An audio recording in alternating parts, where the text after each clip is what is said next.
Boire du café est une routine matinale incontournable pour beaucoup de personnes à travers le monde. Mais ce que les consommatrices de café ignorent, c'est qu'il a un effet négatif sur leur tour de poitrine. Un impact largement compensé par son effet préventif quant au cancer du sein. Explication. Avantages et inconvénients de la consommation de café.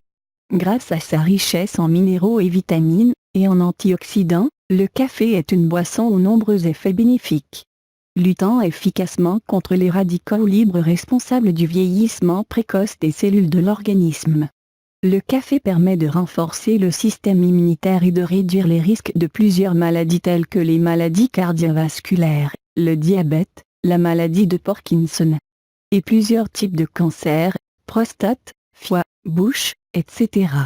Selon une étude récente, boire une tasse de café par jour, l'équivalent de 200 ml, augmenterait la capacité antioxydante du plasma. Quant à la caféine, dont le café est l'une des principales sources, avec le thé, elle agit comme un stimulant qui augmente le niveau de vigilance, améliore la concentration et la mémoire, et soulage les migraines et les céphalées. Mais comme tous les aliments, le maître mot reste la modération. En effet, consommer plus de 3 tasses de café par jour peut avoir un effet négatif sur votre santé.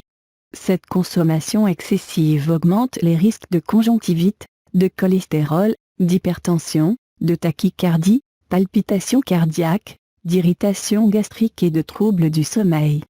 De plus, les femmes enceintes ne doivent pas en consommer car il augmente les risques de fausses couches et de mort subite du nourrisson. Même si le café a un effet protecteur contre certains types de cancers, il augmente les risques d'autres cancers tels que celui de la vessie, du côlon et du rectum.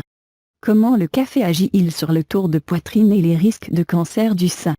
Dr Elona Gernström, professeure d'oncologie à l'université de Lund en Suède, a voulu analyser l'effet d'une consommation quotidienne de 3 tasses de café par jour sur la taille des seins et sur les risques de cancer du sein.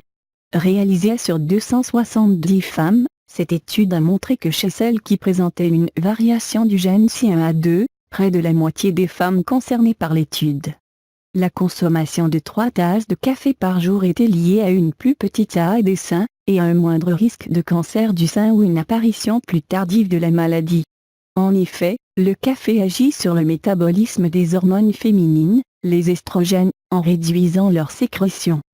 Puisqu'elles sont responsables du développement des parties sexuelles et des seins, leur baisse fait également baisser la taille des glandes mammaires. Quant au cancer du sein, il est hormonodépendant dans la plupart des cas, tout comme le cancer des ovaires, de l'utérus et de la prostate. Donc en diminuant la sécrétion de ces hormones féminines, le risque de développer un cancer du sein est considérablement réduit, et le risque de récidive amoindri. D'ailleurs, une autre étude réalisée par l'Institut Karolinska et dont les résultats ont été publiés par la revue Breast Cancer Research a également confirmé que la consommation de 3 tasses de café par jour réduisait le risque de cancer du sein. Ainsi, boire du café n'est pas seulement un moyen de se réveiller ou de combattre la baisse de concentration en journée. C'est aussi une façon de préserver sa santé et de se protéger du cancer du sein. À condition, évidemment, de choisir un café bio et de ne pas en consommer avec excès.